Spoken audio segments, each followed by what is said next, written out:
Hello, everybody, and welcome to tonight's episode of Talking Elite, episode 76. Welcome back to another fun filled Thursday here on the Talking Elite podcast, AEZ podcast with Talking Elite. Sorry, been a long day. I've been up since 6. I'm trying to run on fumes here, but glad you guys can join us tonight. We're talking about returns in pro wrestling, as well as even sprinkling in a little couple of debuts that impressed us as well in pro wrestling. So very excited to talk about tonight's episode. Joining us tonight, first and foremost, someone who's always by my side almost every Thursday, Mr. Jason. Jason, how you doing tonight, bud? I am doing well, sir. How are you? Like I said, I'm running on fumes because I've been up since 6 o'clock working all day. Yeah, well, we are here, and hopefully this will give you some pep in your step. Absolutely. Also joining us tonight, just moved and into a new place, but she's still our favorite Midwest diva, Miss Danny. Danny, how you doing? I'm good, guys, and I'm going to beat you by an hour and a half. I have to be to work at 7 and have a 45-minute drive, so I'll be up at 4:30, 4:45 tomorrow. But I'm good. Jason, I've missed you. I'm glad you're here. I try to be here most of the time. I've needed your wrestling history and wrestling lessons. It's been rumored that you moved to the country because you're in search of Wardlow. Nobody can seem to find him. It's on his. He's trapped in our phone. That's why he hasn't been on TV. Why wasn't he on? Why is he part of the faction, but we don't see him? And the other news I just want to say briefly, Ricky Starks, wherever you are, please come back. We need you. We miss you. That's it. Yeah, they've been talking about a lot of rumors with Ricky Starks about what he's doing, but apparently he's still good with AEW. So hopefully that gets smoothed out and everything works out to a good point. Also joining us tonight, of course, our favorite producer. Again, without him, none of this is possible. He's everyone's favorite guy, and he's doing so well with the AEZ dailies as well on YouTube. So please welcome Connor. Connor, how you doing, bud? I'm doing good. It's great to be back. I've been in and out the past few weeks. It's peak season at my work, so all hell breaks loose every day. So, it's good to be on when I can be on. But, this should be a good episode. Remember, you're my hero. I think you're all our hero. Connor Hayes, without you, this would be nothing. And I honestly, I think this is great to get all of us together and talk a little pro wrestling. And I think we're grateful for it. So thank you for that, Connor. I don't think we say that enough to you, buddy. Absolutely. So thank you for it. Thank you. So as we start off tonight on every Thursday show, we kind of do a quick review of Wednesday Night Dynamite.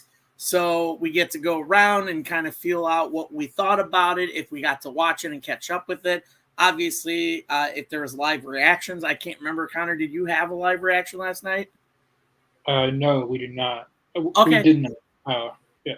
So perfect. So let's do that real quick before we get into tonight's topic, where we do a quick review. And I guess I'll start with my partner in crime, Jason. Jason, if you caught some of the show last night, what did you think of it? You always start with me, and I'm trying to remember what I did see because I remember there certain parts, and there was just other parts that. Okay, we'll go with what I remember. I pointed out to my fiance last night, and this is one of the things I'm always very critical of when it comes to AEW is when I got WCW on the brain. I've been watching. I've been binge watching the Who Killed Nitro, which I highly recommend, by the way, if you have not seen it. Mm-hmm. But no spoilers. When the Blackpool Combat Club came out and had the 6-man trios tag match, you could just, there was, probably 50, 100 people in the crowd that, when their opponents came out, and I'm not even going to attempt those names. When their opponents came out, it was nothing. There was no, quick, 30-second, 45-second video package of who they were, what they accomplished, what kind of stars they were. And the crowd just fell very flat. And again, it just kind of means nothing. And then even when Moxley's opponent for Forbidden Door came out, it was a little bit more, but it was kind of crickets in the audience. He comes out, he's doing his gimmick. And, it's not that I don't want to see those guys. I just wish they would explain better to the audience who they are to try to get them more involved and get them more passionate about who these guys are coming out instead of them coming out to just falling flat. oh my God, why can't Takeshka. You know, I don't know if you caught an interview he did a few weeks back, but I mean, he was just kind of candid and talking about how miserable he was wrestling in the States, and it just was not what he expected it to be, and he was not having a good time. Which I like Takeshka, and he's a guy. He's kind of another one that they not as bad as what they've done with Wardlow, but he's another kind of start and stop guy. He'll come out, he'll do something, you'll see him for a couple of weeks, and then he's missing in action again. And then they got him with Don Callis. I love the Tony Storm stuff. I think, I love the whole trio thing they got going on with the three of them. I think it'll be an interesting match come pay-per-view time. And again, Ospreay and Swerve getting set up the way they are. I think they've set it up perfectly if they follow through for the Don Callis family to interfere, where that does not make Will look weak, but it also keeps the title on Swerve. I do not want him to be a transitional champion, but I think they've done a good job setting those guys up for a great match and a way to keep the title on Swerve, let Will continue to build the international title. Then eventually Will does deserve a run with the AEW World title, but not yet, in my opinion. I don't want it to come off Swerve quite yet. And the MJF Danny Garcia opening up the way they did, I like that until Will came out. I just so again, I can also see where they set up Don Callis to interfere. I can also see MJF now costing Will Ospreay the World Heavyweight title. So they've given themselves a couple of outs to not diminish Will and keep the title on Swerve as well. I mean, I did the AZ Daily today before. I was trying to hold off till the ratings come out because I wanted to see if it rebounded because of how bad it was last week, which was 502 last week, and they did rebound. I saw it after I recorded the video. They rebounded to 680, which is still kind of bad in my opinion when you're leading up to a pay-per-view. But I mean, it wasn't the best show they put on. It wasn't the worst show they put on. It's kind of where I've been with them for the past couple of months. It wasn't bad, but it could have been better. Yeah, no, I can totally agree with all the statements you made about, the trios of those Tony, Mina, and Mariah. I think that's great. I love what they got going on. And, you really nailed it to T of what you can remember from the show, which is fine. I mean, there was a lot on the show to kind of follow with, especially with me when I'm bowling on Wednesday nights and I'm trying to watch it on my phone. Danny, how about you? What did you think of last night's episode? So the opening was interesting because I do love Max and I do like Danny Garcia. I think Danny Garcia is an interesting performer and an interesting person, largely because he was in that car accident a couple of years ago and I think broke both of his legs or something. And that is quite an injury to come back from. But it was an interesting segment. And I'm going to agree with Jason, until Ospreay came out, it was really good. Then all of a sudden, OP is here. Yay. And then it just kind of went a little flat. The Acclaimed, or I should say the Blackpool Combat Club. That is a tongue twister, by the way. Mox coming out with Yuta and Claudio. Again, I said to my husband, I'm like, who are these guys? Tony Khan, production team. Some of us like me don't watch New Japan.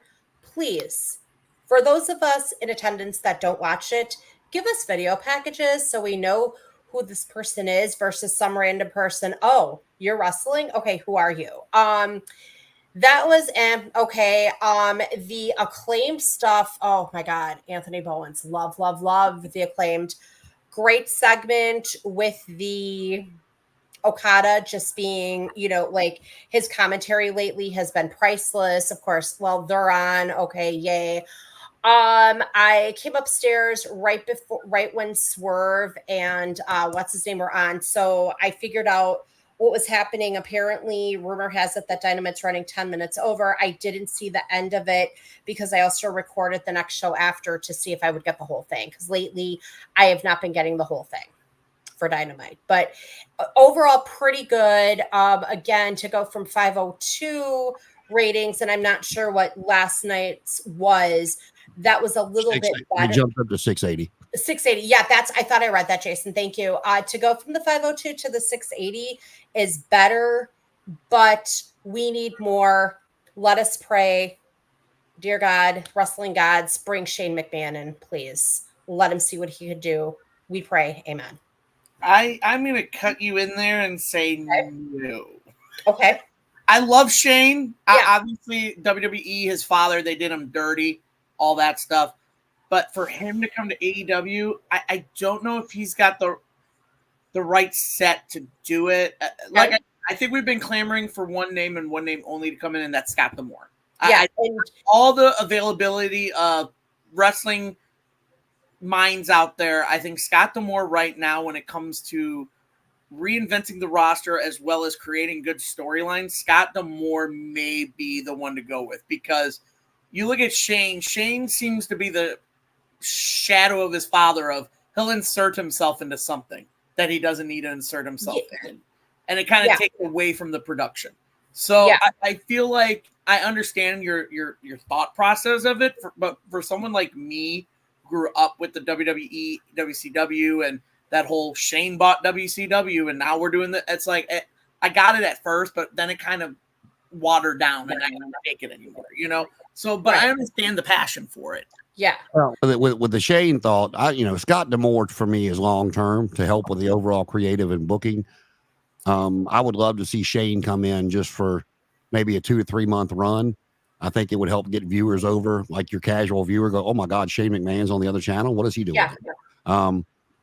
For I think it would be interesting for 60 to a 90-day run. I don't want to see him there long term, but I think it would help get eyes on the product and get people talking about it. So I think it would be helpful if they could do it the right way and not have, not playing him in. And if they wanted to let him help behind the scenes after that, so be it. But, to have him come in for a 60 to 90-day run just to get some people talking. I would be interested to see it. I would be ready for a Dynamite with Shane McMahon, just to see if they're going to give him an open mic, just to see what he actually had to say. Oh yeah. And Adam, I kind of wanted to circle back what you said. I see Jason's point, because it would be interesting. But then I also kind of feel like Shane McMahon, to a degree, has such an ego that you're right. He would have to insert himself somewhere, some way, somehow. Scott D'Amore would just be like, all right, you know what? Here's a notebook. Here's my phone. I'm going to take notes. Here's a notebook. Here's a pencil. I'm going to write stuff down. Scott D'Amore, I think, would be a better fit. But Connor, did you say, or maybe you didn't say this, something about Scott D'Amore can't go anywhere until February of next year? Does anyone know the reason for that? Just a no compete in his contract. Oh, okay. That's kind of what I figured. Okay. But the one difference you would see, just in my opinion, with Shane McMahon and AEW versus the WWE when Vince was there was, he was the son. Nobody wanted to tell him no.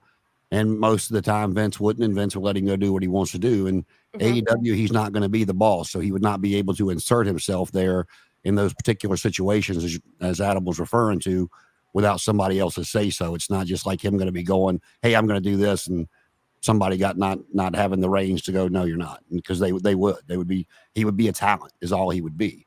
So, people can criticize Tony Khan's booking all he wants, but he would have that power to tell Shane no, where the people in the WWE, essentially, maybe they did, depending on their position, but they just did not because of who he was. And they knew if they did, that Vince would probably override him anyway. So, yeah, I kind of see your point there, Jason. Some good points there from both of you guys about the Shane McMahon situation. But Connor, how about you? What did you think of Dynamite last night?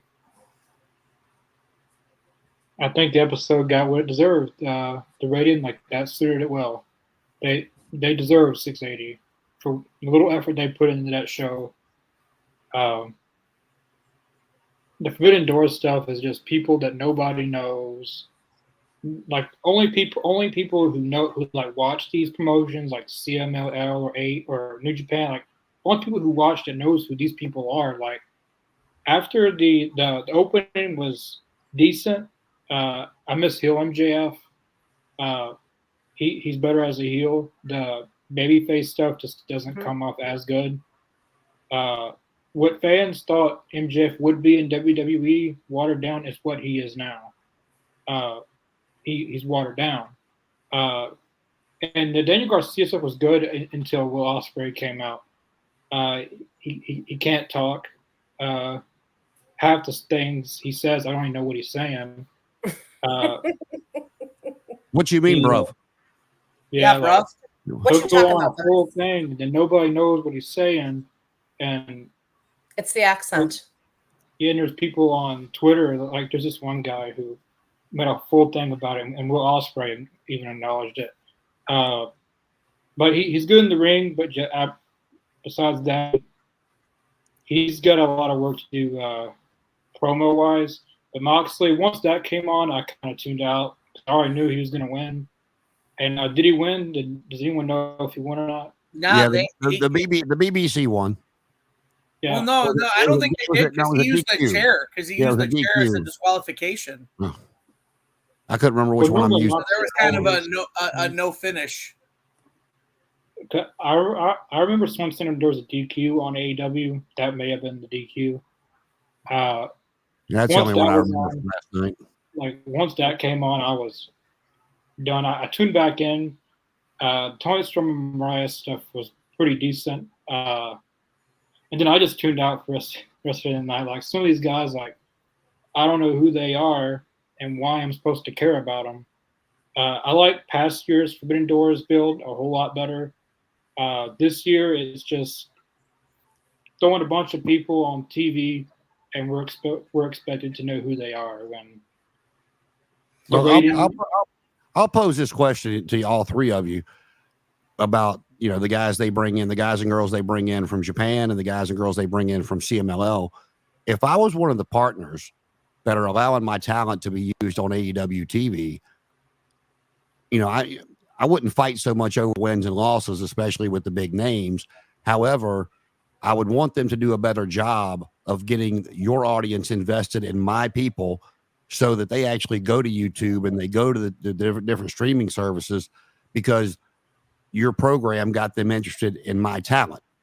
I wouldn't just want to be sending talent over there for the sake of letting them lay down or get a win here and there. I want you to use this TV, to do a 30, 45 second, 60 second, package. Get your audience invested in the guys and girls that I'm sending over to you on a pretty regular basis, so they go look for CMLL, so they go look for New Japan and get new viewers on that product. Because right now, what they're doing, in my opinion, nobody's going to care once they leave.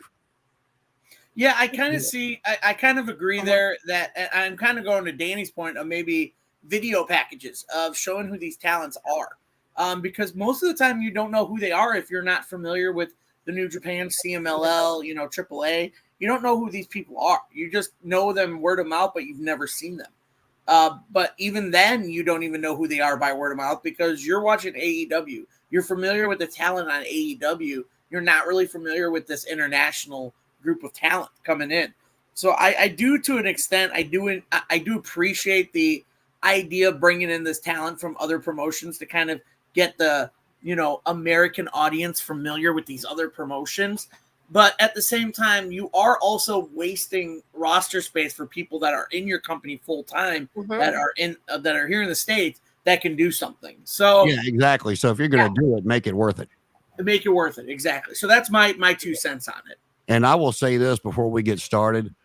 This is just, I don't know how you guys feel about it. This is my opinion. Going into, this is a pay-per-view week. So yeah, I would have put more effort into the show, but after what we saw Monday night, I don't care what anybody does the rest of the week. And I don't care how good that Ospreay Swerve match turns out to be, or maybe a sneaker on the pay-per-view that turns out to be a great match. We're not going to see anything better than what we saw Monday night. We did not see Bo Dallas. We saw Taylor Rotunda brawl and them kind of giving the Fiend versus Bray Wyatt, Taylor Rotunda, Uncle Howdy, alter ego personality. And the way they set it up, everybody, God bless Pat McAfee, condolences to his family, but the way they did that, nobody knew that Pat McAfee had a tragic death in the family that day. And they thought that videotape was going to explain Pat McAfee's, missing from the commentary booth that night. And then we got that, which I found, I'll be honest with you. I've told you guys before, the reason that I don't do live reactions is because my attention span is not that long. I don't watch the programs. I have it on for background, and I'll kind of glance at the TV to see what's happening, and I continue to do my other stuff. And which when they showed the videotape, and I was sitting there kind of, I don't even remember what I was doing, but I was doing something else. And when he said, "Tell me how you felt when your brother died," I'm like, "Oh, we're going right." Oh, I sat right down. I'm like, "Oh, okay, all right, you got me." So I just don't, I'm interested to see what's going to happen when Roman comes back. I just don't think we're going to see anything that compelling for a while. Mhm. Yeah. Yeah, go ahead. Yeah. Yeah, I was just gonna say, like nothing was gonna top that from this week. Like I didn't expect them to go in like that. Like I thought, they'd go in, they'd have some. Like I didn't think we was gonna get that. Like Bo Dallas and Uncle Howdy, like that. And they like first thing they said just lured everybody in. Like that's how you get people stuck to the TV set. Like I didn't expect them to say like, how did it feel when your brother died? Like that's raw emotions there that they showed with Bo Dallas. There's no way of scripting that. Like that's his real brother who died. There's no way of Mhm. scripting someone's feelings about that. But Yeah. plus thing I was gonna say about AEW was they got a lot of these people on their roster that not doing anything. Like Wardlow, he's not doing anything. Like he's not doing anything. And we got this jobber guy going against MJF. Like, what are we doing? Like, I mean, Wardlow. Right. I think Wardlow and a lot of these guys are probably going to be in WWE pretty soon. Wardlow he's 37. He doesn't have time to waste. 36. 36. Yeah, Oh, same age as my niece. Oh, you know him to a T then. Born 3 days after my best friend. Absolutely. Favorite food, pizza. Favorite movie, Four Brothers. Just like me. Adam's laughing. For me, AEW was pretty much unwatchable. Yeah. I could write better than that. Tony Khan, hire Connor, please. Hire Connor, and we'll be thanking people. And like this is the thing, like I really want them to sign Scott D'Amore, but would they even let him help? Like, would they even let if he's not going to get to make any decisions, and like if he's just going to do ROH, then the hell with it. Like he's there, his job is pointless. Yeah, to the Uncle Howdy stuff, that was really, really, really good. Nothing was going to top that in the week, probably in the entire month. And like you talk about carrying over momentum, they had a really good debut. That's how you carry over momentum like that. Mm-hmm. Like I haven't seen nothing that raw. The two questions that really reeled me in was, of course, the one, how did it feel when your brother died? And then the second one that really was like, damn, like, do you feel like you're exploiting your brother's legacy? I was like, wow, we are just going right for tonight, ain't we? Yeah. Well, that's the thing too, because that's the reaction and their reaction to the crowd, to them, where you had a lot of people saying this was the coolest thing I've ever seen, but then you had a lot of negative and naysayers saying all they're doing is just using Bray Wyatt's death as kind of like cash cow or something like that. So I really like the idea of them using that split interview between Taylor and Uncle Howdy of answering all these questions to kind of reel the audience in. And I feel like they did a really good job with it. And I think the one part I liked about that, if you couldn't tell, because it was so dark in the video, what room they were in. Oh, they were at the Firefly Funhouse. They were in the Firefly Funhouse room, but it was dark and the door was black. It was perfect. It was a very perfect setup. And I actually love the split screen between Uncle Howdy and Taylor Rotunda. So yeah, I enjoyed it. I think a lot of this. Oh yeah, sorry, Connor, go ahead. I was gonna say, I think a lot of this is what Bray would have done. Yeah, like this is what he would have done. Like people said that WWE's doing it just for cash, which t-shirts are probably selling like crazy, but I'm pretty sure Bo Dallas had a lot to say in this whole story, and this is what Bray would have done probably. He probably would have went farther than that. I remember Triple H saying, like, how do we fit this stuff into a wrestling show? But I'm curious to see how they follow up with it Monday, because they've got me intrigued for sure. Well, they started off when Taylor said, I'm nobody. That's a takeoff of an interview from Bray in 2015. If you go back, you can find that. But then I also like the way he brought it together to where he said he had worked his whole career just to get beside his brother so they could take over. When he finally had it, it was ripped away. And what was he supposed to do? Let everybody forget. So he kind of explained why he's there without Bray, because they were supposed to do it together. And I just thought the whole thing was, it's going to be hard to top. I mean, and I hope it's not a letdown the next time we see him talk because of how good that was. But like I said, he definitely reeled me in.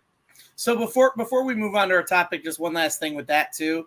What I would like to see from the segment with the Wyatt Six is what we saw Monday, where they interview a different person from that group, and it's Uncle Howdy almost as like a dark therapist, kind of questioning each character and each wrestler why they feel this way, kind of like that. Like, because if you've been following the QR codes, and even before when Bray Wyatt re-debuted at Extreme Rules, their QR codes would take you to like sound bites of a therapist.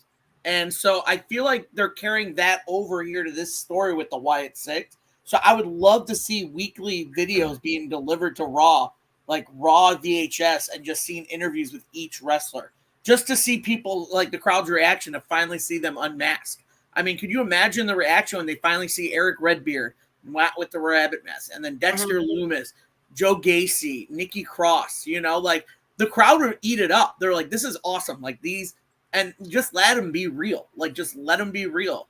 Like have Uncle Howdy, like, for example, for Dexter Loomis, like, is it true you kind of lost your way, because he was with Gargano, Indy Hartwell. He was kind of in that group for a while because he married Indy on Storyline. So I kind of like the idea of maybe they can interview each wrestler weekly. I don't know. What do you guys think?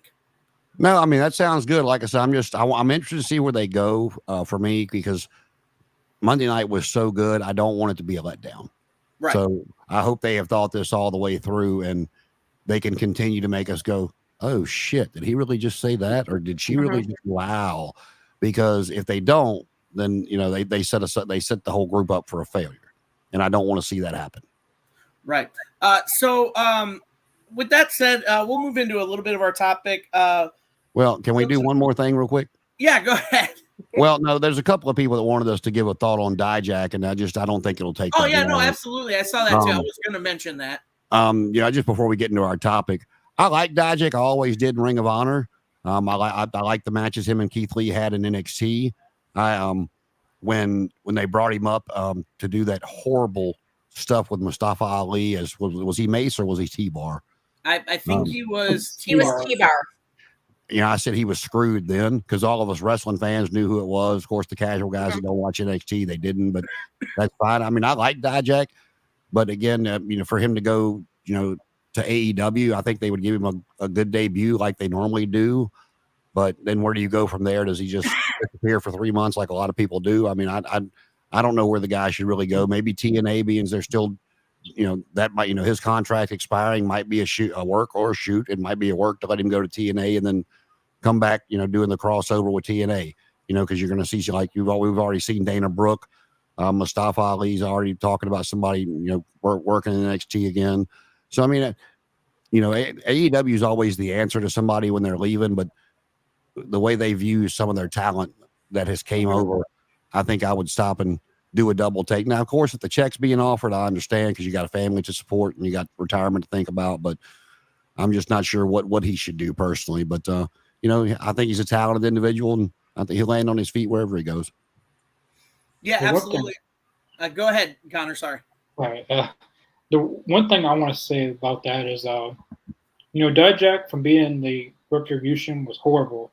Like, think about it, every one of those people got released or left, or like that was it. Except Mia Yim, she's the only one there now. I like Dijak. When he went to NXT, kind of Baron Corbin, they reinvented themselves. They came with a whole new character. They were doing better. I don't know why they called him up to the main roster if they didn't have a plan for him. I would have just kept him in NXT, but a lot of fans want this person push or this person push or this person push, but not everyone can be a main eventer. Not everyone can be a world champion. Like, it's just impossible to do that. Like, personally, Raw has a lot of bigger guys. They got Braun Strowman, they got Bronson Reed, they got Braun Breaker. Who am I going to choose, Braun Breaker or Dijak? I'm going to choose Braun Breaker. I mean, sorry, but it's Braun Breaker. I mean, if you've seen what he's done the last few weeks, that's just must-see TV. I like Dijak. I prefer him over to TNA because I feel like a lot of the bigger guys, until some of these bigger guys get booked better, I don't want to see any other bigger guys like Dijak there. I think TNA, like everyone assumes everyone that's a free agent has to go to AEW, but TNA is also there. Like not everyone has to go to AEW, and like TNA and WWE has been working together. There's a lot of guys in TNA he hasn't won against, like Josh Alexander. That would be pretty interesting. But I think a lot of fans want everyone, especially on Twitter, that's a cesspool. Everyone's been on there and seen the discussions with all that. But not everyone can be a main eventer. Not everyone can be used. It just happens that he was on the chopping block. But I do hope that he reinvents himself and Drew McIntyre reinvents himself and goes back and proves everybody wrong. But there's a lot of people making this bigger than it is. Not everyone will be a world champion. I mean, that's just the business. Not everyone's going to be a world champion. Not everyone's going to be a main eventer. But that whole Retribution group kind of set everybody. It was pretty much bad fate for all of them. Looking back at it, that's how I was going to say about that. Yeah, and packaged right, Dijak's got a good look, and he's a big guy. Packaged right, he could be a very viable challenger for Moose. You get a good feud out of it. And I'll be honest with you, I don't know how much they claim that all the guys and girls in AEW have a say, and if that's true, a lot of them should have went to Tony and said, "Stop signing people. You're not using us. Use us. You got us already here. You don't need to spend any more money with you can reintroduce us, repackage us, do something." Just stop bringing in people because we don't have enough TV time for what we already have. Yeah, I totally agree. Absolutely.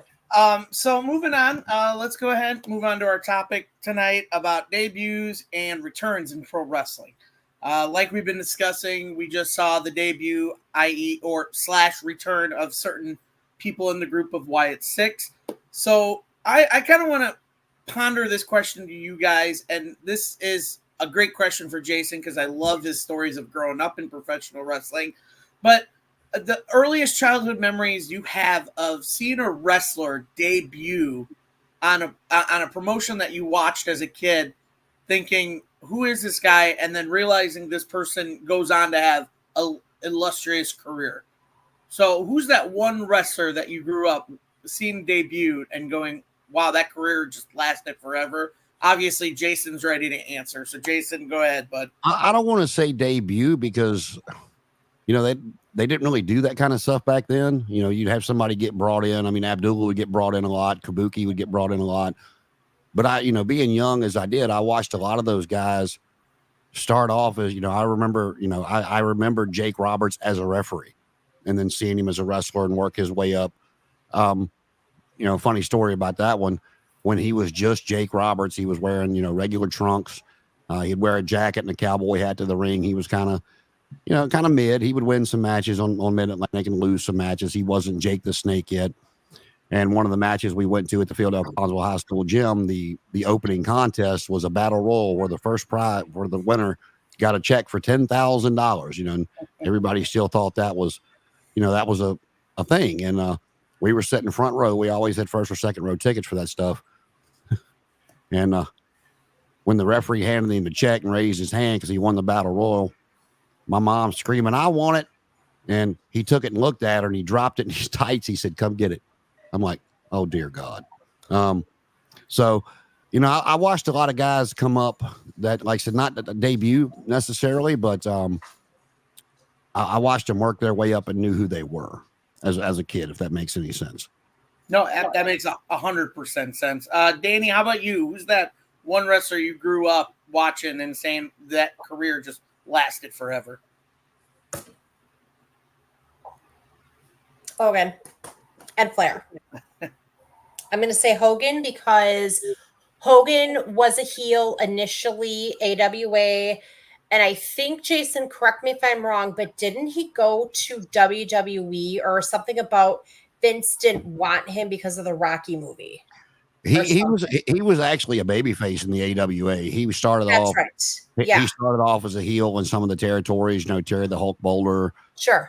a couple of different things, and then he went to WWE as a heel. And you know, it's like I said before when we did the WrestleMania review of. That's the first time Andre been slammed. I'm like, no, it's not. I've seen him get slammed 5 or 6 different times by Hogan. Hogan lost the matches, but he still slammed him in the process. Right. He was a heel with Freddie Blassie in the WWF when he was approached by Stallone to do the movie. And Vince Sr. told him, "You're a wrestler. You're not an actor. If you do it, you won't work for me." And he's like, "This is Rocky, buddy. I'm not turning this down." That's and right. Then, yeah. So he went and did Rocky, and then that's when his AWA run started. And Vince Jr. bought the company, and the rest, as they say, is history. Yeah. The other one I'm going to go with Flair mainly because as a kid, I watched AWA, I watched WWF, and I watched NWA, and Flair was just something. Like, Flair still is something, but Flair back then on Saturday night, that was my most favorite part of Saturday night. I don't know what it was about Flair as a heel. Grandma, God bless her soul, couldn't stand him, but I love the guy. He was just amazing with his promos. Flair is a great example of what I was talking about. Now, watching Flair as a kid, you know, it was after the plane crash that I remember seeing Ric Flair. But, you know, I remember watching him work his way up, tag teaming with Greg Valentine, and then them splitting up and feuding, the bloody wars they had over the U.S. title. You know, I remember him as U.S. champion and Roddy Piper as the television champion.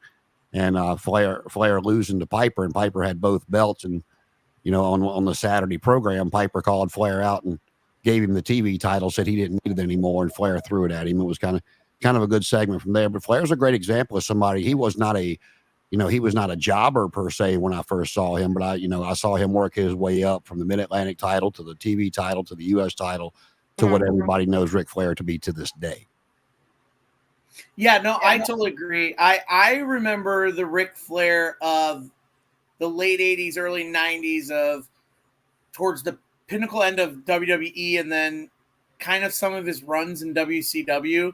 That's what I kind of remember and all that.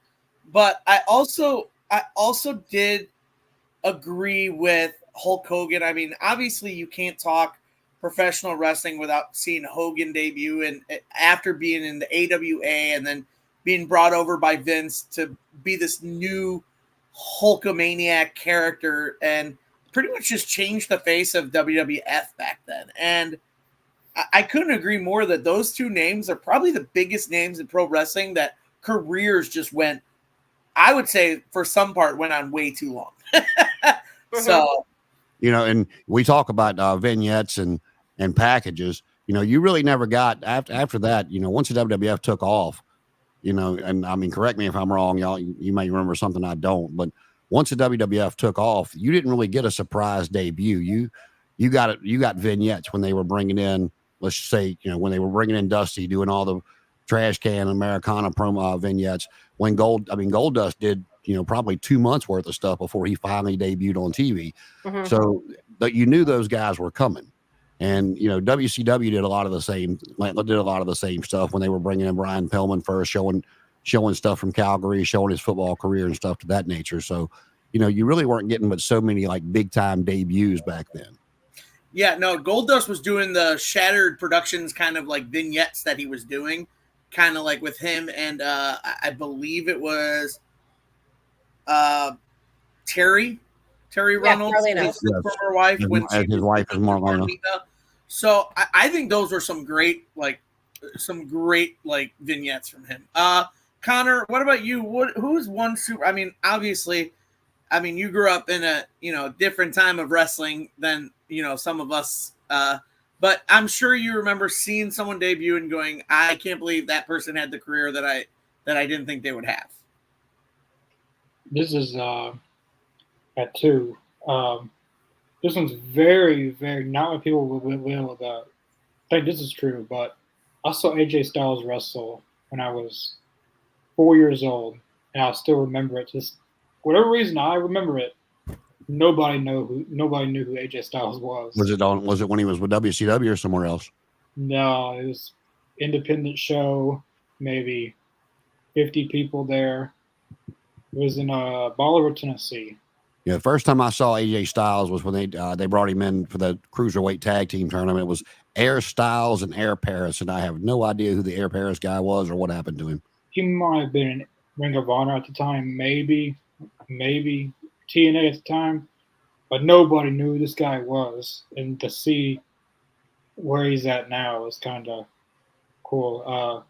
But it was also one debut, like watching on TV, was Kurt Angle when he debuted in TNA. I said it many times that the first thing I was introduced to wrestling was WWE, but the first thing that got me intrigued was TNA. That was the stuff that really caught my eye and wanted to watch wrestling. And I remember when they announced it, but then just seeing him there, because as a kid, you don't really pay attention to well, at that time there was no dirt sheets or anything like that. So at the time, seeing Kurt Angle on TNA, I went crazy. Because as a kid, I wanted him still on WWE, but as a kid, I didn't really understand. Like, he left for a pretty good reason if you watch documentaries and stuff. But that was pretty surreal to me as a kid. And I kind of marked out for that, seeing Kurt Angle on TNA. That's something that's not supposed to be. He thought he would be with WWE forever. But really, Kurt Angle didn't go to TNA. It was Perk Angle who went to TNA. Kirk Angel. Yeah, Perk Angle is an entirely different human being. I wasn't Kurt Angle. But those for me were the ones I can remember from my childhood. Now, these days I can name a lot, but just from childhood, those mainly Kurt Angle strikes me as the one that I was all excited about. Now, I'll jump back in with one that I kind of forgot about, but you talk about, I saw Flair rising, so it wasn't like I was surprised by the career he had, but one that I was actually, and I can't think of anybody else that surprised me this much. I watched DDP from day one on AWA TV as a manager, and I loved him. I loved his gimmick. I loved his shtick with the Diamond Dolls and Bad Company, B-A-D-D, Bad, with Pat Tanaka and Paul Diamond. I loved his shtick. And then he comes over to WCW as a commentator and a manager, and then he started wrestling. And I'm just like, ugh, why? And he's explained it because they told him he was a lot bigger than some of the guys he was managing. But to go on and have the career he had, and no, I never saw that coming. I think another name I would probably bring up is someone no one would have expected, is because it was the smaller promotion in the 90s, ECW, but the debut of Rey Mysterio Jr. in ECW. Yeah. Like, nobody, the first time I saw him and Psicosis have their match in ECW, I was like, who are these two guys and where can I watch more of these guys? And that's when, Joey Styles and all them were explaining these guys are from, the Mexico style Lucha Libre. This is what ECW is going to bring. And then just to see the career that Rey Mysterio had as a little guy, because think about this, I'm short as hell. I'm pretty much the same height as Rey. I believe he's like 5'6", 5'7". Mm-hmm. I'm about the same height. So just to see a little guy in pro wrestling just doing what he's doing, like growing up, that was cool to me. And then just seeing him going to WCW, doing all this stuff there, and then coming to WWE was really cool. And just to see the career he's had of, world championships, intercontinental titles, lightweight titles, just the matches he had with guys like, his stories with Eddie and, his best friend stories with Batista and his Lucha Libre matches in ECW with Psicosis and Super Crazy. Like, this was some of the wrestling that I enjoyed, was this Lucha Libre that was introduced to me in a small organization in a small bingo hall that is ECW. So I honestly loved the debut and the career that Rey Mysterio had, because he gave short people like me hope. Yeah, same here. One name that I do want to kind of throw out there, and I don't know what you guys think, but Mongo, Steve McMichael. And I say that because you sit here and you watch these, you sit there and, you watch these old episodes of Nitro, and he started off as a commentator, and he was actually fun as a commentator. Then they transitioned him to that wrestling role. I love the Chihuahua. Yeah, that too. And I think what made that special is this was a guy that played in the NFL, and, we didn't really know what to expect. But he was entertaining, both in those promos. He was very emotional. He was fun. He was funny too in the promos.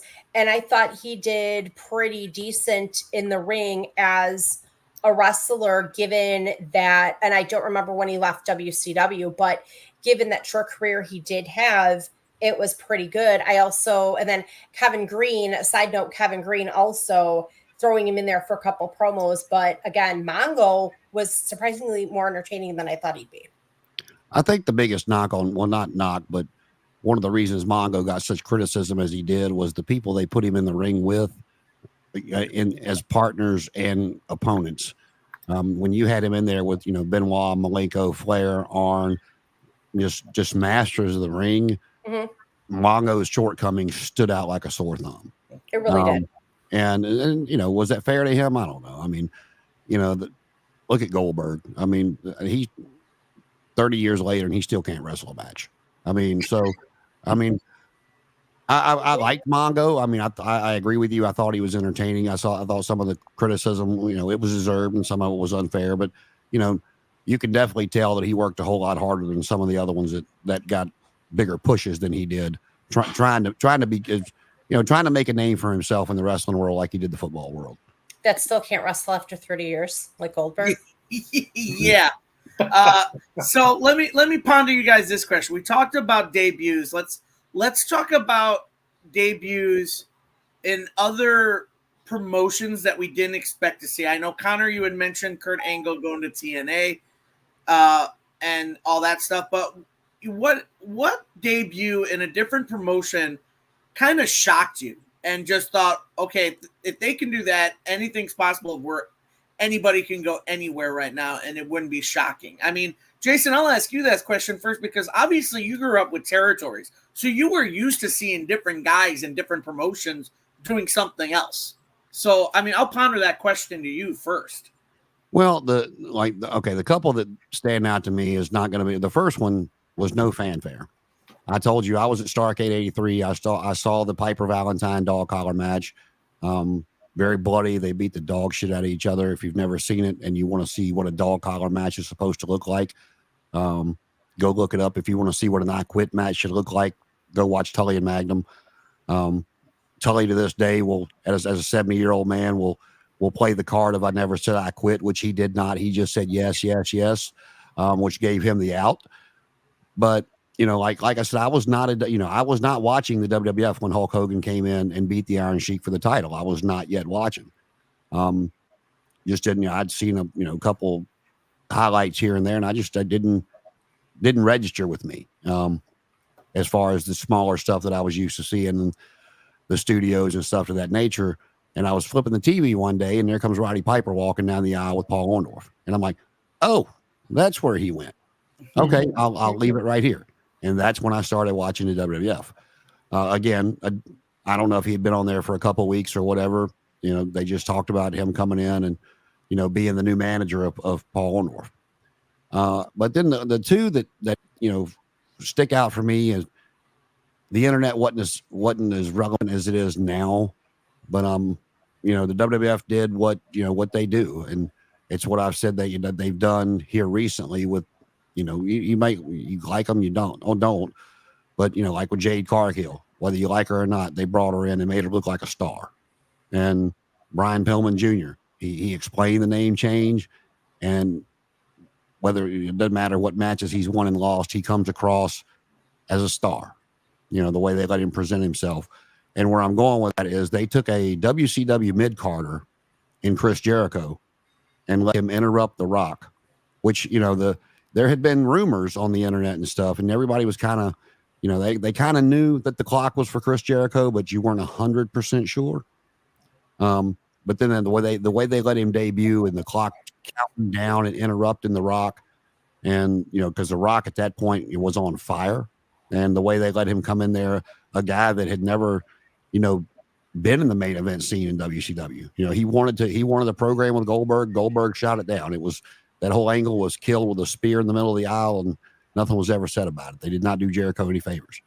But they brought him in and immediately made him look like a main event superstar with the way they debuted him. And then, of course, the other one, you know, thank God the internet wasn't around then to spoil it, was Scott Hall coming to WCW. You know, it was just like, wow, you know, it made sense. You know, I remembered him there as a couple of different personas, the Diamond Stud being the latest one before he went and became Razor Ramon. But, you know, nobody, and the way they did it, the way they let him come through the crowd and, you know who I am, but you don't know why I'm here. You know, I'm not sure if that kind of moment in TV history can ever be topped again. Whether no matter how bad the NWO became, and that's another thing too. While on the topic of the NWO, go back to Ric Flair. Everybody says, "Oh, the NWO killed it. It made the heels cool." Go back and watch '80s wrestling, man. You know, those guys coming into those studios and dressed up as a horseman and, suits and sunglasses and wooing and this, that, and the other. And, when they're, tying Dusty Rhodes to the back of a truck and breaking his arm with a baseball bat and some of the heinous things that they were doing, I love the interviews. Like somebody like, isn't that against the law? Well, yeah, it is. But, the Horsemen were the first go around to make heels cool and make people start cheering them. And it was kind of, you saw that kind of half and half crowd start, in those mid '80s when the Horsemen started taking off. But yeah, you talk about that kind of stuff for me. I mean, I'd be hard pressed to say that anything topped Scott Hall, but Jericho, they made him look like a star in an instance to me. Yeah, I couldn't agree more. Danny, how about you? Oh, good question. Going back to when I was a kid, I mean, just, people I saw in the AWA were kind of cool. I vaguely remember watching like Mid-Atlantic, but I grew up in Green Bay, so I don't remember us getting it there.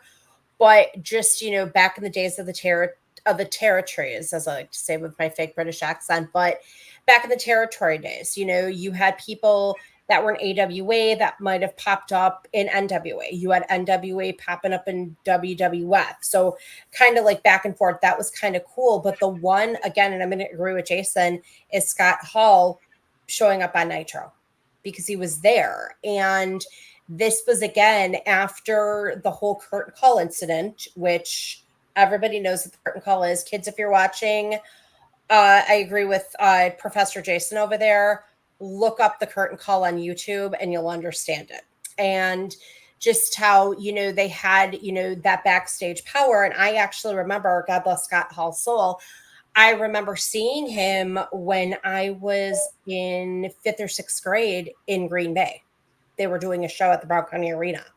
And I remember him. And one thing that really, again, stood out, for him, back then was the fact, he was this big guy. He was basically like wrestling's version of Tom Selleck, kind of like that Magnum TA vibe. And what was really interesting was just seeing him. And I remember seeing him as a face, circa 1980s. So then he pops up as Razor Ramon. I'm like, I've seen that guy. Where have I seen him? And I go, that's Scott Hall. The hair is longer. He's got the, the gold chains on. He's got the toothpick in his mouth. He actually, I believe, started doing an impression of Tony Montana from Scarface. Pat Patterson, I don't think Pat Patterson or Vince McMahon even knew who he was trying to impersonate, but it stuck. Then for him to pop up in WCW, that was just like, oh, wait a second. What is he doing here? And Bischoff is like, well, what is he doing here? That we acknowledged him, but the words, you all know who I am, but you don't know why I'm here. There was that one. And I think that, along with Nash's debut a couple weeks later, both of those cemented, because you had, from what I remember, you had Hall on this side, and then Hall said something about, no, he was like, well, look who I have. And then you turn around, Bischoff played it off perfectly. You had Nash on the other side. So those two right there were just amazing. Other one, I think, that was really interesting was the Undertaker. I remember watching him again as one of the skyscrapers with, I think it was Dan Spivey, managed by Teddy Long, and that was an NWA mid to late 80s. And I was like, I'm going to remember that guy. And again, he's always had a, very, unique look when he was younger.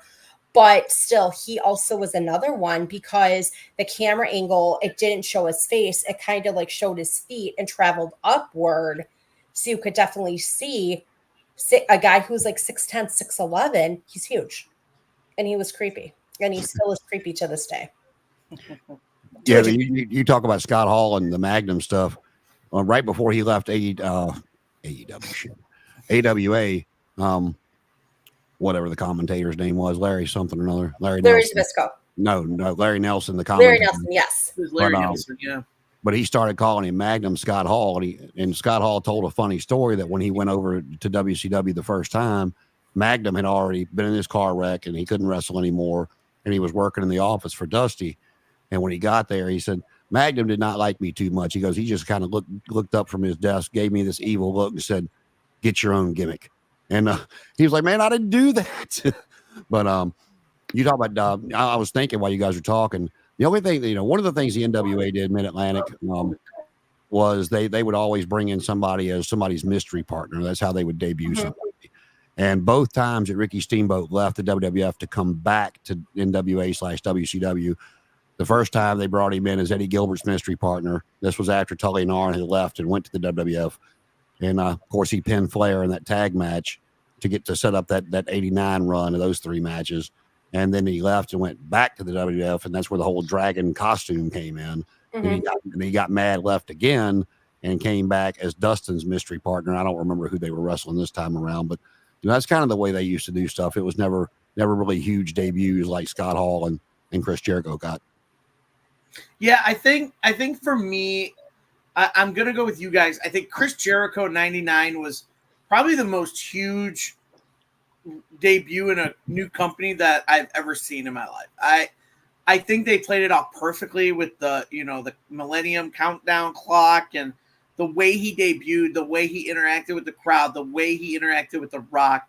I think you can't really touch a debut like during that time better. I mean, honestly, I know there's a lot of shock value in the Nash and Hall debuts in WCW, but again, seeing a WCW guy jump to WWE, but then at the same time seeing WWE guys go over to WCW, kind of threw you for a loop. Like, okay, these two companies have been battling through the whole 90s, and now we're just seeing guys from each company jump and ship. So it's kind of shocking to a lot of us. And Connor, I'll move to you next just because I want to touch on that, and then I'll get back to my choices. But how about you? I can kind of guess maybe one name you're going to say who you saw jump to another promotion that you were shocked to see and excited. But go ahead. I know you think it's when Hulk Hogan went to the XWF. No, I'm kidding. I don't even know if people know what the XWF was. But for me, most likely CM Punk when he went to AEW. But another one right here what Mike said, when Edge went to AEW. When he went to AEW, that's someone that I never thought he'd leave a WWE. I never would see him with a different wrestling company. It's just not supposed to be. But if going shock value, for me, CM Punk. I mean, I'm marked out for Edge, but not like I did CM Punk. Both times, actually. We went to AEW. Well, actually, three.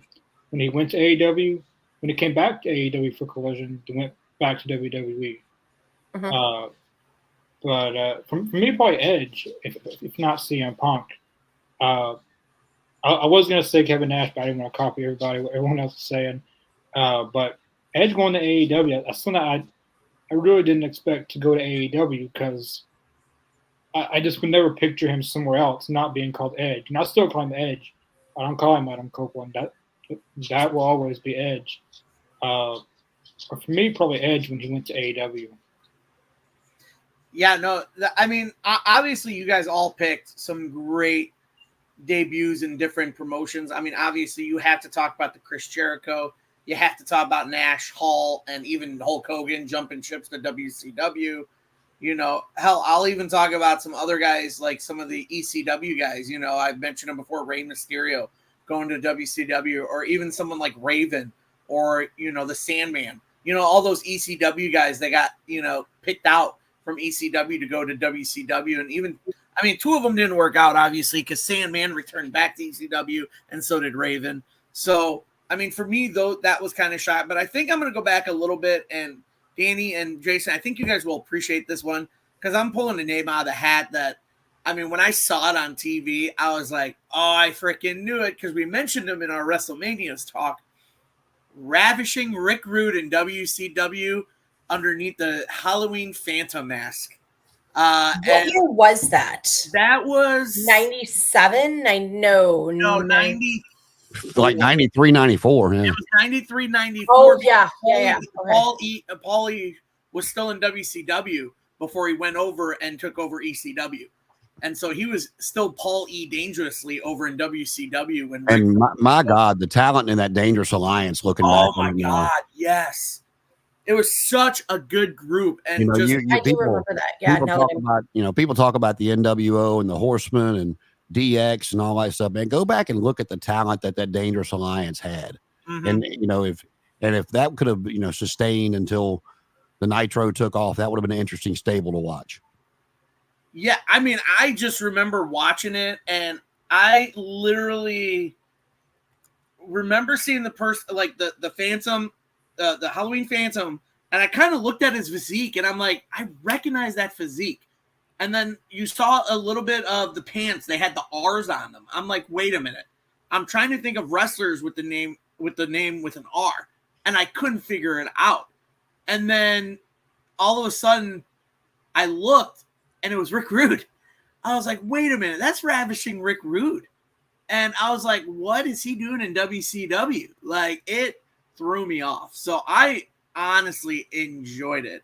But yeah, going back to your take of, the group, I loved it. I love that group. I love that,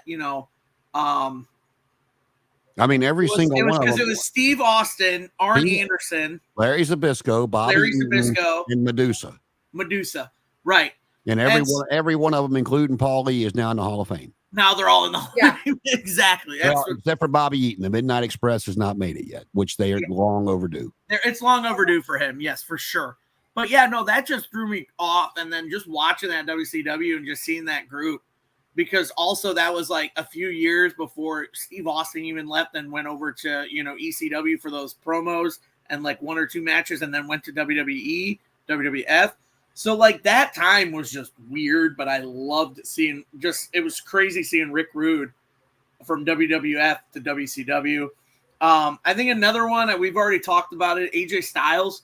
Here's a guy going from TNA. He was a TNA mainstay for so long. Then going to Independence, you're like, okay, maybe he'll go Independence and then come back to TNA when he's ready. No, 2016 he debuts in WWE at the Royal Rumble. Mm-hmm. Like I had a good career despite what people thought it was going to be. Yeah, and you know what? His time in WWE, it was pretty good from 2016 to maybe 2019.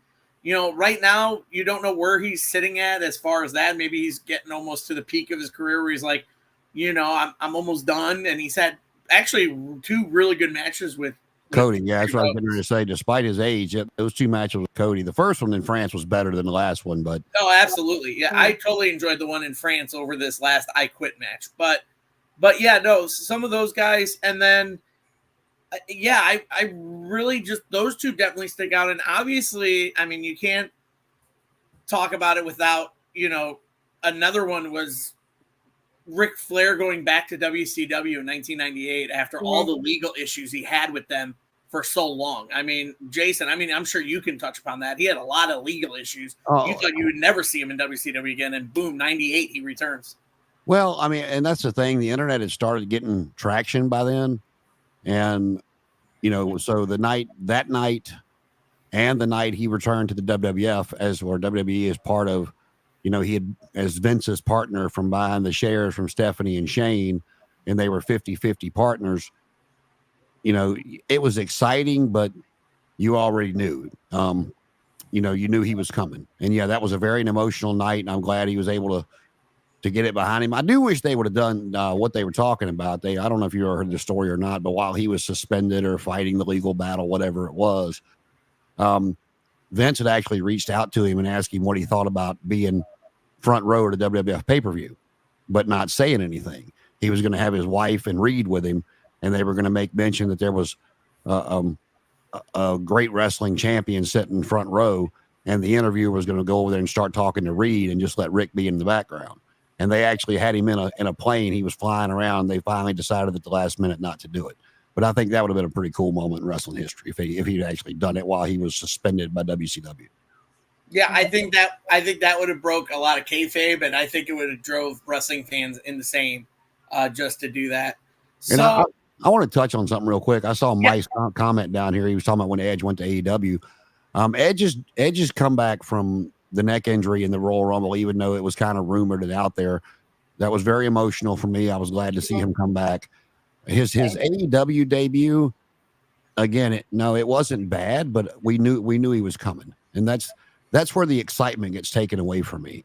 And I haven't been real big on AEW like debuts since personally I thought they dropped the ball with Adam Cole and Bryan Danielson. Because I like both of them. I'm a bigger Adam Cole fan than I am Bryan Danielson, and his time in AEW has been a big disappointment to me personally because I am such a big Adam Cole fan.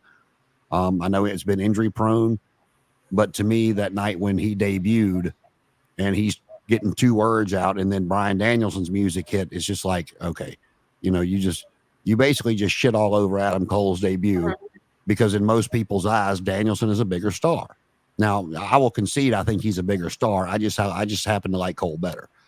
That's my personal take on it. But again, like I said, no, I thought Edge's AEW debut was great. It's just there was no surprise there. We knew he was coming, and as soon as that they started going to the video in that car, it wasn't any doubt who was getting ready to come out and save Sting and stuff of that nature. So like the surprise angle is what sticks out from my memories. Yeah, and you kind of actually touched about the next segment. We're going to talk about returns, and this one is going to be kind of heartwarming, but also kind of serious, is because it's returns from serious injuries that we thought we would never see these people again because they had some serious health scares, and you thought their career was over. So, I mean, there have been a lot of them, and I think it's important to talk about it because in pro wrestling, injuries do happen, and some of the injuries actually do take a while to recover from. Sometimes they don't take time to recover from at all, and you have to call it quits. So I guess I'll start with you, Danny, this time. I mean, what was one return to the professional wrestling ring from someone that was out with injury that you thought their career was done? I'm going to do a twosie. Edge and Orton. Edge because, again, I remember touching on this a while ago, but Edge retired, what was that, in 2011?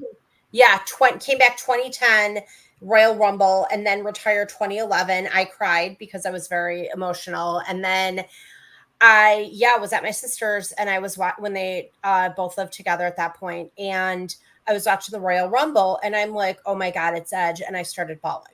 That was just a very emotional moment because we didn't think we were going to see him again because, I mean, he had neck surgery, and that's like a major surgery. But to come back from that is not only amazing, but also inspirational because he loves what he does. And you could definitely see the passion in his eyes when he cut his promo in 2011 when he retired because of the injury. The second one that I don't want to say concerned about, but curious about was Orton.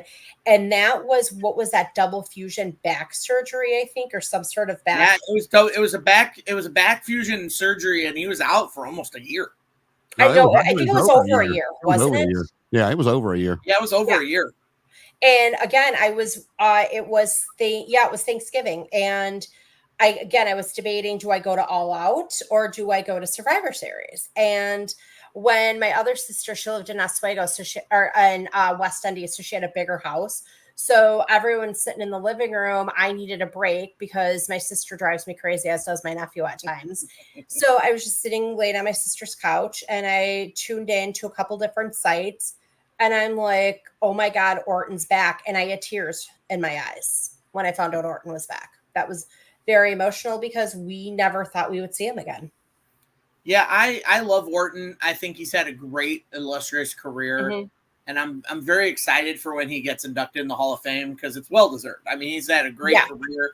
He's had some great matches in his career. I mean, and he matured, and I loved seeing that he matured from his time in Evolution to being the being the legend killer to being in Legacy. Like I loved his development as a character. So yes, really great to see him come back. Yes, he has evolved well. Jason, how about you? What's an serious injury that you thought that their career was over? Well, I'll touch on Orton for a moment. I don't know if you guys remember this or not, but when he first went out, when they first lost the tag titles and the Bloodline attacked him, nobody realized how bad he was hurt. Who? Orton, when he first went out for the injury, nobody realized. Yeah, with Matt Riddle. Okay, yeah. Nobody realized how bad he was hurt. The plan was, because during Roman's run, he pinned all their big stars except for two people. That was Roman and Seth. And Randy and Seth. I'll spit it out right in a minute. The plan was to have him take a few months off, rehabilitate, his back, and then come back and face Roman. And what it was, a Survivor Series or SummerSlam, whichever that last man standing match with Brock Lesnar was, the last one. SummerSlam. That was the plan that was supposed to be Randy. That's what they had penciled in, was for Randy to be back by then and be Roman's opponent, come back, looking for retribution, but before the injury. And of course, it didn't play out that way. And I was very glad to see him finally come back. The two for me that stick out, one was not an injury, but when Roddy Piper came to WCW, I was just glad to see him on TV because I thought he was with his acting and everything. And I mean, like, they set it up, they were talking about him, so you knew eventually he would come in. But you guys know, if you listen to this for any period of time with me on here, that I'm a Roddy Piper mark, up, down, sideways. Oh yeah. There is nobody like Roddy Piper to me. As much as I love Ric Flair and a couple other ones, they're all a far second to the Hot Rod. So again, that was an injury. It was just, I never thought he would be back on TV unless it was for the Hall of Fame or something of that nature. But the other one for me is Shawn Michaels. Not only did he come back, but he came back a completely different person. And everybody's read his stories, seen his stories, seen the documentaries on the drugs, the alcohol, what a pain in the ass he was in the 90s. And everybody wants to argue, you've got your, was Shawn better? Was Brett better? I'll give you my opinion. And, if you don't know the difference, and, keep watching and you can figure it out. Brett, to me, was by far the better wrestler. Shawn was the better performer and entertainer. And as far as all around, as much as, I'm not going to kid anybody just because Roddy Piper's my favorite. He was by far not the best wrestler we've ever seen in a ring. He was a brawler. I liked his persona and his character. It resonated with me. But Shawn, after being all 4 years, Triple H said it best. I mean, of course, I wasn't in the ring to touch him, but Triple H said, as soon as they locked up and they touched, he knew he was still the best that had ever done it.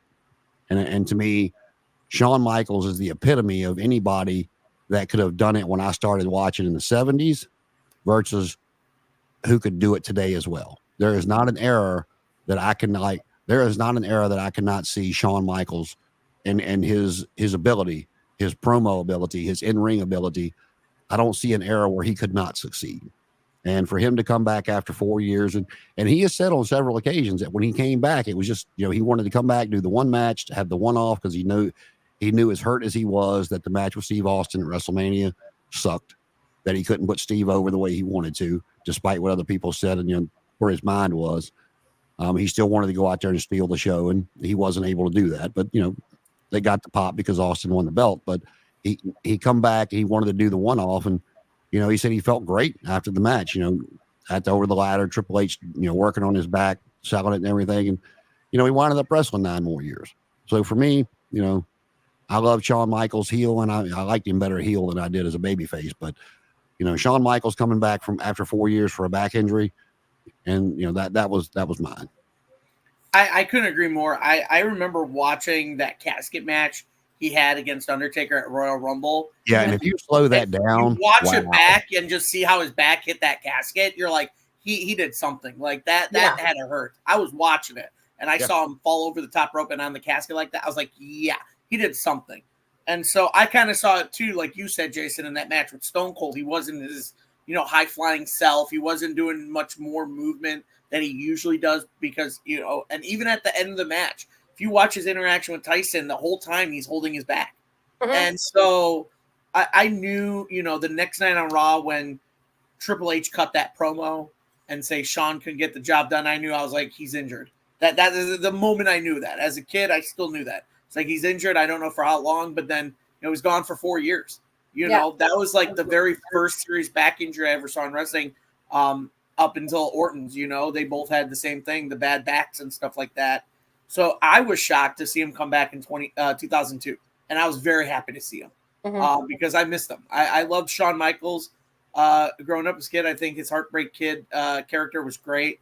And yeah, I agree, Jason. I think he really, when he came back, you could tell he was a different person. He really cleaned himself up. And I think his career found more longevity, like you said, that next 9 years. And he had some great matches those next 9 years compared to his early years. But I will talk about his partner, too, Triple H.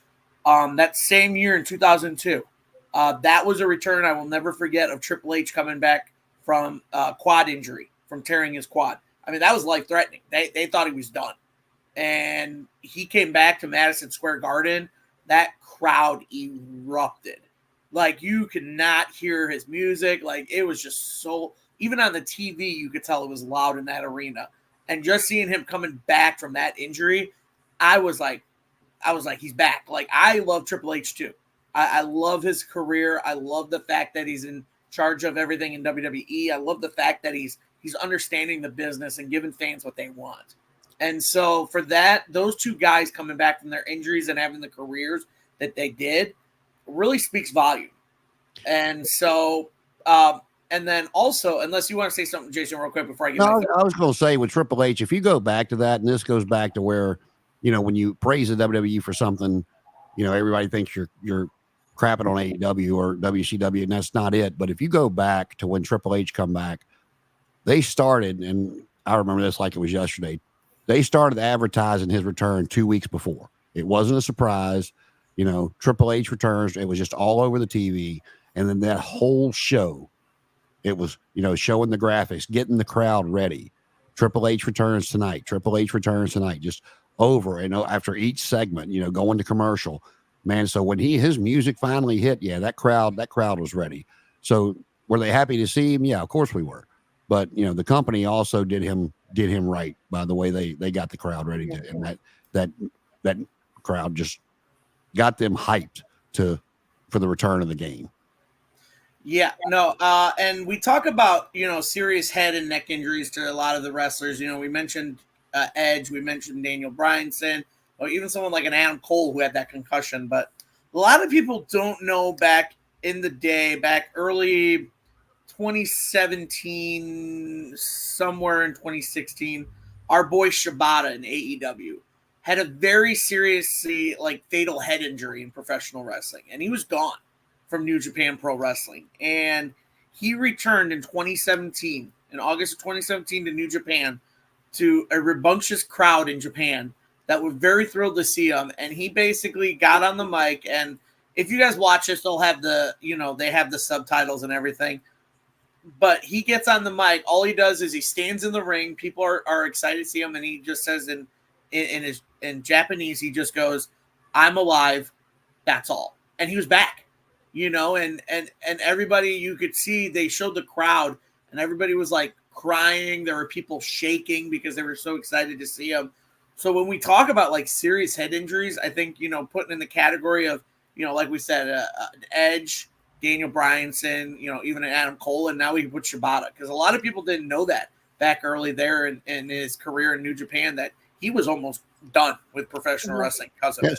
If you can, smarten me up on that, because I do know about the head injury. I've heard that, and that nobody ever thought he would return. How did it happen? Do you know? I mean, what the circumstances, what the match was, or? I believe it was an accidental headbutt with Okada.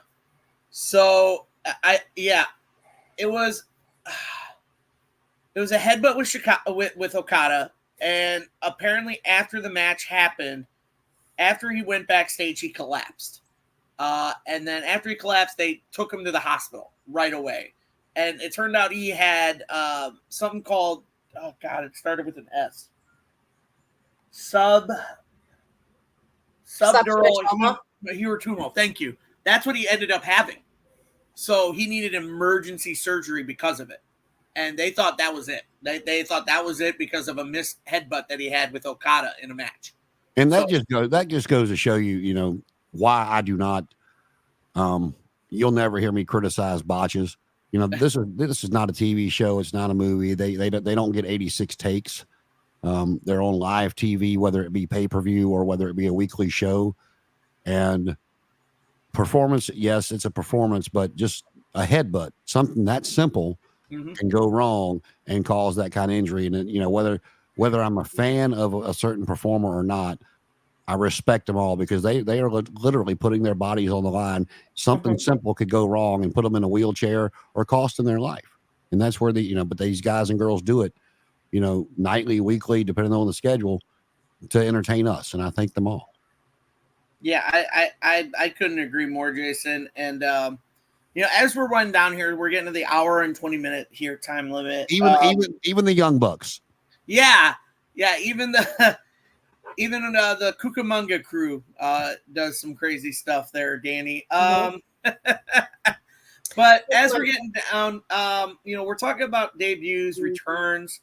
I kind of want to touch base on this, you know, before we get to the end of this episode with a big, huge announcement as well. But I want to get your guys' thoughts on either a return or a debut that you'd like to see in a promotion today. Whether it's someone going to another promotion like we've been seeing with, you know, Ethan Page and Shawn Spears going to NXT, or, you know, Mercedes Moné and Adam Copeland coming to AEW, or, you know, seeing Matt and Jeff Hardy return to TNA. You know, I want to get your guys' thoughts on someone that you would love to see either debut or return to a promotion right now. So Danny, I mean, if you want to go first, it doesn't matter. I mean, you tell me. Are you processing it, Danny? Or you? Yeah. Okay. So I would say between the two, let's play Who Is Danny Thinking? Of course. Because again, faction. Okay. What made him so special when I started watching AEW was he was with Max and he was just the bodyguard. That's what really drew me to him. And when did you want him to guard your body? I could spend his money. It would be fun. Okay. So, but just I could see her blushing through the screen. That's the no. So when he was just like with Max and, you know, we didn't know who he was. He didn't speak much. He just was the guy that stood there and looked good in a suit. So then they formed the Pinnacle. He's not saying much. You've got, FTR, you've got Shawn Spears, you had Max, you had Wardlow, you had Tully. Okay. So they form that. Well, then he gives Punk the diamond ring, just pops up, big smile on his face. He turns face. We drop the momentum. Then they stick him in a faction. And now it's like oh God, what is their name? The Devil, that faction in AEW with the Undisputed Kingdom. Thank you. I'm getting sidetracked because I've got deer walking by my window, so I'm getting sidetracked by my does.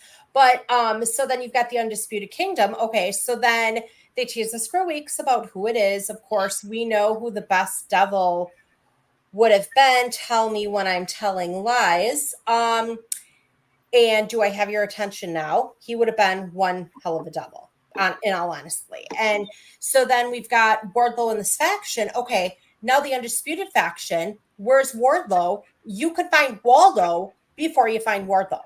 And now it's revolved. You don't even see Adam Cole. And now it's revolves around Rod Strong, Matt Taven, and Bennett. I would love to see him in WWE. I'd like to see him and Braun mix it up. I think that would be some interesting match. I'd like to see him mix it up with Braun. I'd like to see him mix it up with Kevin Owens. And I like KO.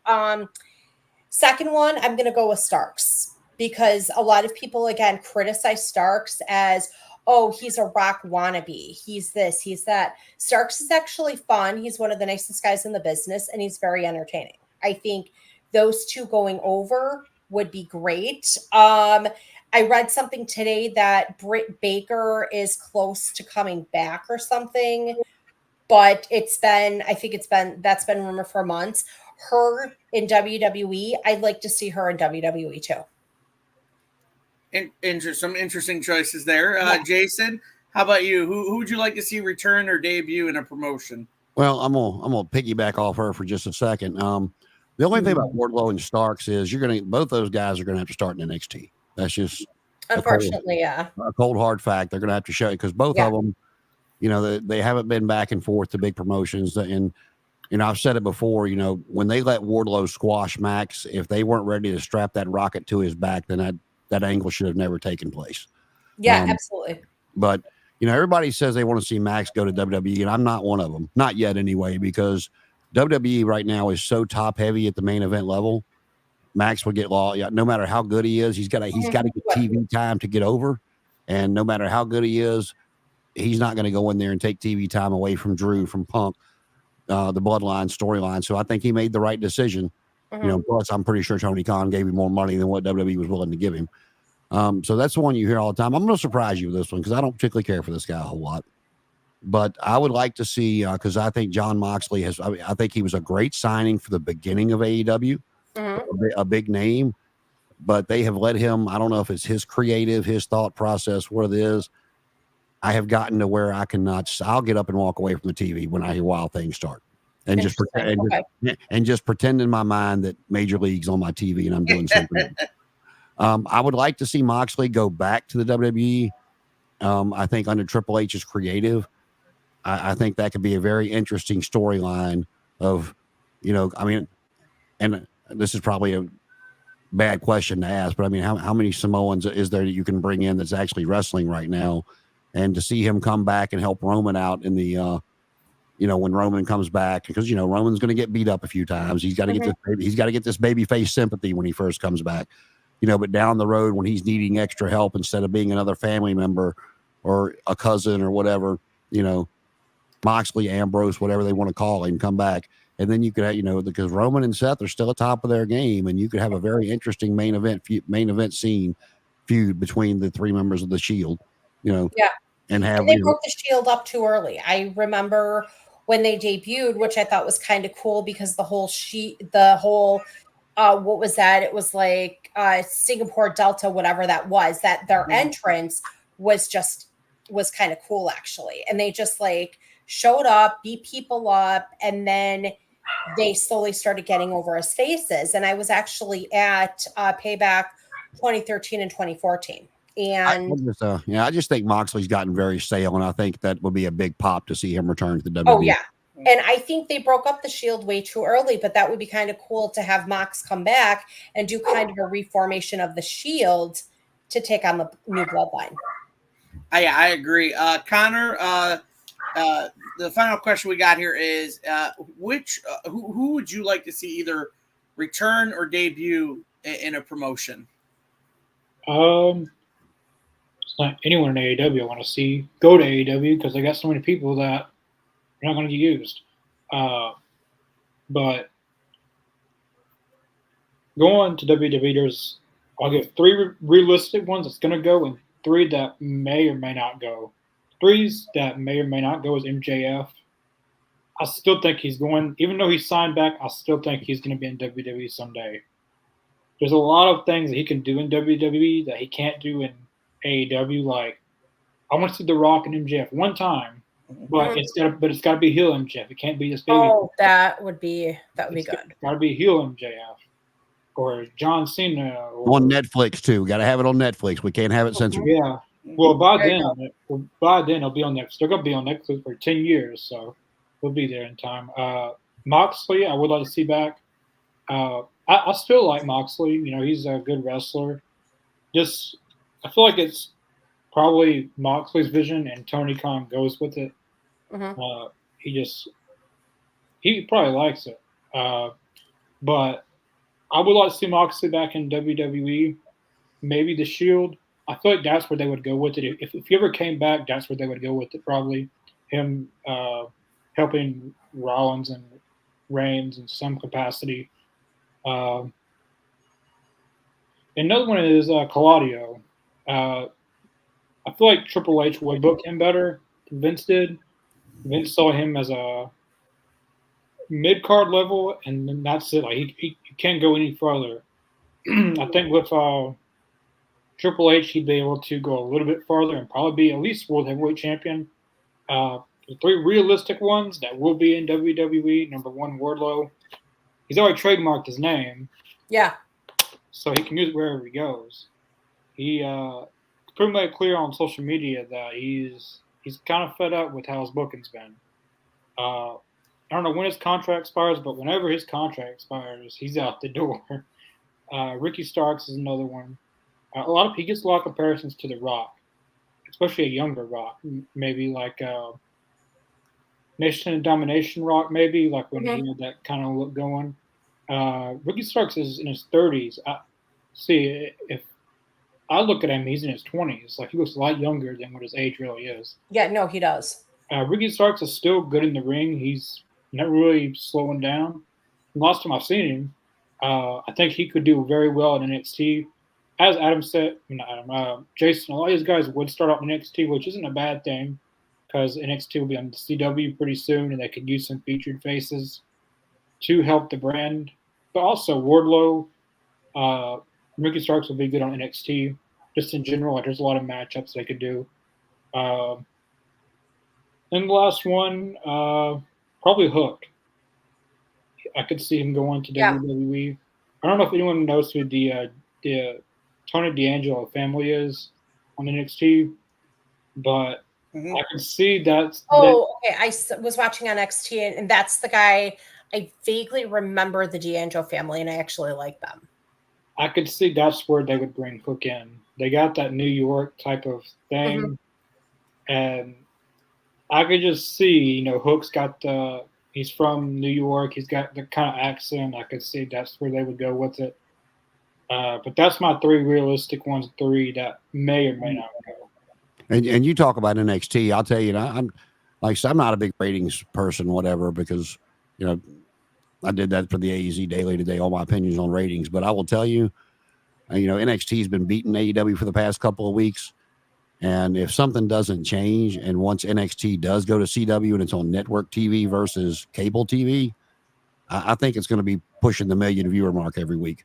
I could be wrong, but I mean, once they get to network TV, I think it's going to increase their viewership, quite significantly. When is that going to happen when they move over to CW? October. Is that the fall? October. Oh, that's right. Okay, yeah. Okay, I remember seeing something about that. Yeah, I think for me, there's the talks of, the two names I hear quite a bit in AEW, possibly going to WWE, is Wardlow and Ricky Starks. And I can see that just because how close Ricky Starks is with Cody Rhodes. I mean, they were really close. So I can see Cody kind of bringing him over and showing him the ropes of WWE and all that because he's got the inside track, and having Ricky do NXT, I think, would be a good start.